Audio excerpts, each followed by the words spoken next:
This is the island of Torsa. It's called Thor's Island in Old Norse. That's where it gets its name. It's on the west coast of Scotland, and it has. Can you guess the number of inhabitants on it, Stelios? 0. Yes, got it in one. It's only Thor. It's only for gods there. Yes, it's God's country, but not the one you think. Yeah. So here we are, zooming out of Scotland. So it's pretty remote. You look, say, in the sum of Europe, it's right on the edge of Europe. I think it's fair to say, other than Iceland, but they're kind of their own thing. So you get the gist, and let's have a little picture of an aerial view. There's the island.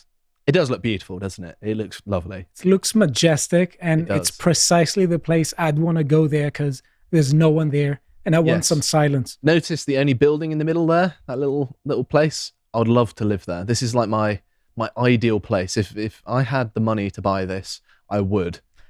Oh, almost certainly. Now I'm just having images inside that this is a lovely distillery where you have some good smoked Scotch. I would like to have a little deck chair, prop it up on the beach with a fishing rod, have a bottle of Scotch next to me, just put my feet up, maybe a pipe, and just catch some, mackerel and salmon, and enjoy that and watch the day go by.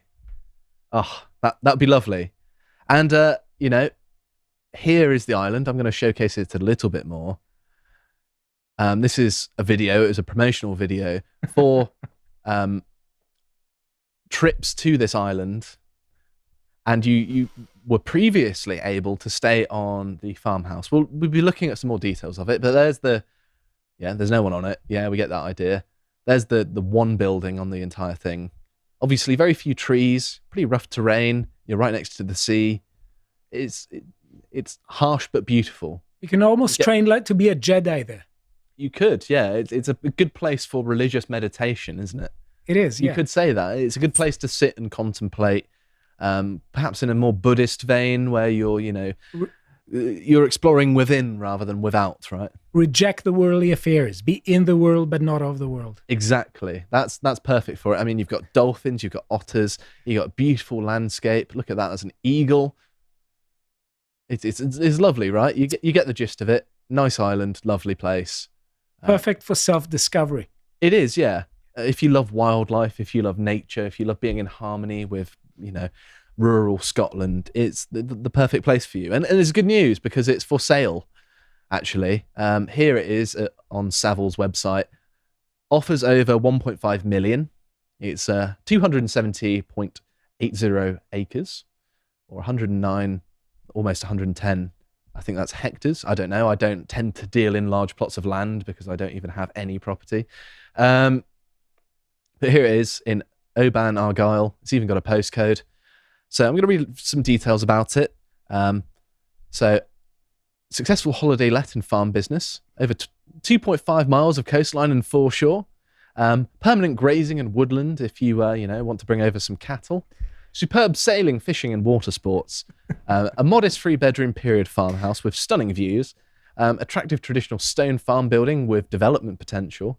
Sheltered anchorage and mooring because, of course, you want to take your boat out if you've got, 1.5 million island. And an abundance and variety of wildlife and habitats, which, for someone with a keen eye for the natural world, someone that appreciates it, that would be lovely. The only problem, really, is that the person interested in buying it isn't interested in any of those things. Actually, he wants to turn it into an Islamic State. I mean, it's a Scottish isle. I know, yeah. So this guy here is called Sheikh Yasser Al Habib, and he's from Kuwait. And do you know, Stelios, he's lived in England for 20 years. Do you know how he came here? No. He claimed asylum. Okay. So he is an asylum seeker. And now he's been here for 20 years. He wants to create basically a secessionist Islamic State on a Scottish island in Western Scotland.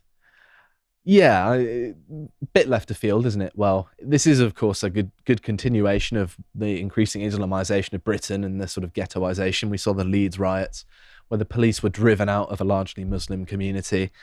They're rejecting the authority of the native British because they're getting in larger and larger numbers in the UK. Their population is one of the largest growing ones out of any demographic or religion. So the Times reports he was jailed in his home country in 2003 for inciting sectarianism after attacking key figures of Sunni Islam. Now, I don't know why we granted asylum to someone who was encouraging sectarianism in an Islamic country. And they also report his Kuwaiti citizenship was revoked in 2010 after he described Aisha, wife of the Prophet Muhammad, as an enemy of God. And I thought this was a bit strange because I'm no Quranic scholar. I was just like, why would he say that? Obviously, she's the wife of the Prophet Muhammad. You'd think that she would be venerated, right? And then I looked into why. So at the Battle of Camel, yes, that's what it's really called. Camel, as in humps, lives in the desert. Okay. In 656 AD, Aisha led an army against Ali, the fourth caliph and cousin of the son-in-law of Muhammad, who Shia Muslims regard as the rightful successor to Muhammad. And so by her opposing him, it's seen as an act of rebellion against the divine appointment of Ali as the sort of continuation of Muhammad's will, right? I mean, it's so complicated because in any tradition you have people who are trying to reinterpret it and but the point is people can't keep up. No, I don't know about this stuff, but that's supposedly my best guess at why he said that sort of thing. It just sparked my interest. I'm going to throw in some tidbits of history. Plus, I thought the Battle of Camel, when talking about Islam, is funny. So he also runs a TV channel from a converted church, ironically. I know it's kind of awful, and I'm smiling about it because it's so poetically unjust. It's almost comical, but I'm genuinely annoyed by it. In Buckinghamshire, and his TV channel is called Fadak TV. So Ofcom, the regulator that regulates TV channels, have criticised his channel, saying it causes sectarian violence. Interesting how an Islamist can set up his own TV channel, and Ofcom's just like, oh, well, we're going to give you some strong words, but, GB News, on the other hand, we're going to fine you lots of money and basically persecute you. So his supporters are called the Mahdi Servants Union, and so far they've raised 3.5 million to take over this island, and what his plans are as follows. He plans to build a school, a hospital, a mosque, and he wants people on the island to practice Sharia law. It didn't seem such a big island. I know, yeah. I don't know how you're going to basically recreate your own parallel civilization on what amounts to a small island. Also, food. It doesn't look like the best place for agriculture. You could probably have grazing animals at best, but they kind of need the whole island. So you can't have all those buildings. Otherwise, the grazing animals aren't really going to be able to support the population you have for schools and hospitals and a mosque. And they also need a square for the Queers for Palestine protests. Don't worry, Stelios, there'll be plenty of rooftops. So he says he wants Muslims from all over the world to be given a visa in order for them to live in their new homeland. And this is a direct quote here. If you want to live free under the banner of the Imam in a special homeland where you feel everything in it reminds you of the awaited Mahdi, which is the future messianic figure in it. That's from Dune. That's the Lisan al-Qaib, isn't it? Yeah. Everything is the Shia homeland. Support this project. So basically, he's been rallying his supporters to give him lots of money to create his own parallel society. And do you want to see what else he's been up to? So he's been giving his supporters military-style training. What for, I don't know. I don't think there are many Viking incursions into Western Scotland anymore. So I'm not sure what he's going to have to defend his property from. I think it might be a bit more aggressive. Also, funnily enough, he's marching them here in a mosque car park. It's from the wildlife. From the wildlife. All those otters and scaring them. But yeah, they're LARPing in military uniforms. Some of them overweight, some of them old, and they're walking around a mosque car park to train. So I've actually got some live footage here from some of his other training here. No, it's actually from the film Four Lions, but this is what I anticipate will be what happens in his military training on this island, right? Because of course it's basically going to be them, no trees, just some sheep, And it's going to look something like this, I think. How can you recreate battle conditions in? So there we go. We've got a prediction of what it will look like. Here it is. There we go. It's great to be able to see the future, isn't it? But yes, sorry, you were going to say something. No. And I wanted to make the point that Western Scotland might not be the best place, because if you look at the Muslim population of the world, you're not exactly spoilt for choice, are you? I mean, look at this. I'm just going to open it in a new tab here so we can zoom in a bit. I can't really scroll across, but you get the gist. There's lots of territory here that the locals probably wouldn't object to having the Islamic way of life because they are Islamic. Yeah. Why does he want it in Western Scotland? Is it possibly because even amongst Muslims, his sect of Islam is so unattractive that he only can find sanctuary in the UK because we're such a pushover that even Islamic countries won't have this sort of thing going on in their country? Yeah, though he's more culturally similar. That's the issue that Western governments are right now closing their eyes to, is that there is a lot of infighting in people from these countries and this world. So if any person who says that I originate from a country that has a particular conflict and there's infighting, claims asylum seeking, that means basically that the West is hosting people who from this world, and that's it. Mm-hmm. But I don't think that when I'm thinking about, the duties of a state and the duties and responsibilities of people who are governed by the state, I just don't think that cultural self-implosion is the only thing that is... cultural self-implosion is bad.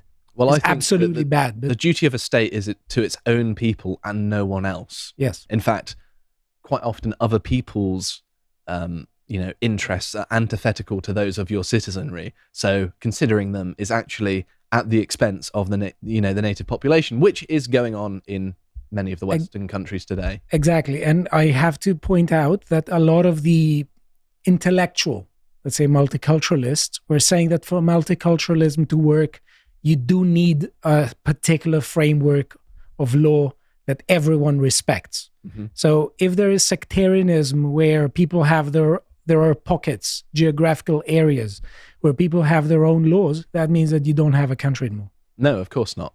And also, this reminds me of, there was an account, I can't remember which European country it was, but the Japanese, for one of the first sort of envoys to Europe, they were going around Europe, some of the European countries, to sort of explore our way of life. And I think it might be Portugal, but it could have also been the Netherlands, where they asked, well, we really like your castles. Could we buy one of your castles? And they're like, yeah, of course. And then they said, well, if we were to buy one of these castles, is there any law preventing us from garrisoning it with our own men? We were like, no, it's your property. You can do with it as you wish. And the Japanese were absolutely shocked at this. They were like, hang on a minute. So we can buy a castle, a military structure in your country, move in our soldiers and occupy a plot of land in your country, and you're perfectly happy to sell us it. They were absolutely dumbfounded by this. And I think that is quite the parallel to this sort of situation. The fact that it's even possible that a guy can do this in our country, yeah, and launch something that is antithetical to Britain, which is, Sharia law, an Islamic Island. This is the worst remake of Jurassic Park I've ever heard of, because, rather than it being cool dinosaurs trying to get you, it's going to be Muslims, which is kind of anticlimactic, really. We've seen it before. But what it also reminds me of is this. I covered this a long time ago, and it was the Black Hammer Commune, and their plan, their weirdo, they're sort of gay black nationalist communists, I think it's fair to say, led by Ghazi Kodzo, who calls himself Black Hitler, or at least is referred to as Black Hitler, known for greeting each other and going, uhuru, in a really camp voice. However, they plan to buy some land in the Colorado mountains and build a commune up there. these little homes. And I talked about it all the way back in May of 2021. And they were going to say they were going to practice agriculture and be self-sustaining. But the thing is, they were so high up in the Colorado mountains that nothing would have grown. And that their ideas were so ridiculous, and it showed that they were so out of touch with the local area that they thought that they could do this, that it was hilarious to me. The same goes for the Islamists. They think that they can build a parallel society on a small Scottish island. That is delusion to the point of laughability, really. I mean, especially about the communists, because it's just always, it's a pattern. Mm-hmm. They just think that it's all a matter of intention. Mm-hmm. They don't do their due diligence. Mm-hmm. I think we've got some communists in the walls at the minute. Yeah. So, I mean, a commune going wrong is basically hardly news. You know? No. And also, the leader, Ghazi Kodzo, was arrested after a dead body was found in his home. So it didn't go too well. Turns out if you're a weirdo that wants to move away from society and, create your parallel society in an inhospitable area that's not inhabited for a reason, bad things happen. Who would it attract? Mm-hmm. Just living somewhere where there are no doors, no locks, nothing. So the funny thing is as well, Black Hammer even has an ADL page. BHO. Even though obviously communist, right? And they still say they're far right. They promote far right ideas. Basically, I'm sorry. It means nothing now. They wanted to start a commune. They were anti-capitalist explicitly. And look at their logo. It's a hammer and a cog, and it's red. Is that the BHO organization? What? BHO. Black Hammer, yeah. Yeah. That's the same one. BHO. But thankfully, thanks to the based owner of the island, they refused to sell to the person, no matter how much money he raised, because they were worried about what they were going to use the island for. So thankfully, the only check in place was the fact that the Scottish owner was just like, no, I'm not selling it to this guy. Doesn't matter how much you pay me. I'm not passing on the island to you, which I wholeheartedly commend. I mean, I imagine he'd probably do it if they were English as well. But still, he might have even thought he was English if he's, an S&P voter. But sorry, I'm insulting you. I don't know anything about you. But credit to you for this, because I think that is actually a responsible thing. And it is a failure of the British state to prevent Islamists from purchasing autonomous zones, basically, with raised money to create their own Islamic homeland within our country, within our nation. A brilliant place, a beautiful place. And yes, I'm sort of glad it's been prevented, but also it's worrying that it got this far in the first place. I hope you appreciated that segment from the podcast The Lotus Eaters, and if you want to see what else we're up to, you can watch Dan's series, Brokenomics, where he interviews former Conservative MP Marcus Fish about what he believes led to the Conservative Party's defeat and his frustrations with the party. And if you want to see what else we're putting out, we share links to everything on our Twitter account, so you don't get to miss anything. Thank you very much for watching, and goodbye.